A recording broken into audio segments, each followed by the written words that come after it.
नीतीश कुमार के हिजाब खींचने की खबरों के बीच झारखंड से नुसरत परवीन के लिए बड़ी खबर है।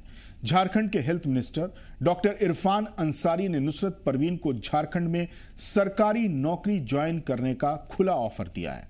उन्होंने कहा कि अगर नुसरत परवीन झारखंड में काम करना चाहें तो उन्हें हर महीने 3 लाख रुपए सैलरी, मनचाही तैनाती और रहने के लिए सरकारी आवास दिया जाएगा। डॉक्टर इरफान अंसारी ने सोशल मीडिया के जरिए यह प्रपोजल रखा है। उन्होंने कहा कि झारखंड में डॉक्टर्स, खासकर महिला डॉक्टर्स की गरिमा और सम्मान से कोई समझौता नहीं किया जाता। मंत्री ने साफ कहा कि अगर डॉक्टर नुसरत परवीन झारखंड में सेवा देने का फैसला करती हैं तो सरकार उन्हें पूरी सुरक्षा, सम्मान और बेहतर सुविधाएं देगी।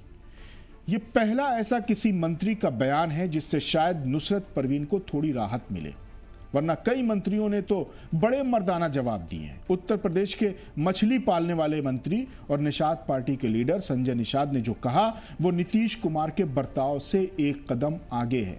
वो कहते हैं कि छू लिया नकाब तो इतना हो गया, कहीं और छूते तब क्या होता।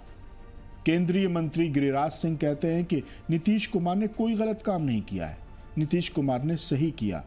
नुसरत के सरकारी नौकरी न ज्वाइन करने की खबरों के बीच जब गिरिराज सिंह से सवाल किया गया तो वो उसके जवाब में कहते हैं कि वो रिफ्यूज करे या जहन्नम में जाए।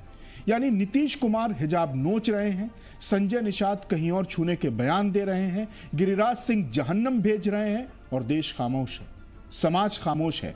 अब ना महिला की आबरू की परवाह है, न महिला के फैसले की परवाह है, न महिला के पसंद की फिक्र है, न महिला के सिलेक्शन की चिंता है, न महिला के कपड़ों के पहनने की आज़ादी की बातें हैं, न महिला को इज्जत के साथ जीने के नारे हैं। सब खामोश हैं। लेकिन जब बुर्का, हिजाब, नकाब, पर्दा और घूंघट की बात होगी तो बड़े बड़े लीडर्स, फिल्मी स्टार्स, महिला आयोग, फेमिनिज्म का झंडा उठाने वाले सब सड़कों पर उतर आएंगे।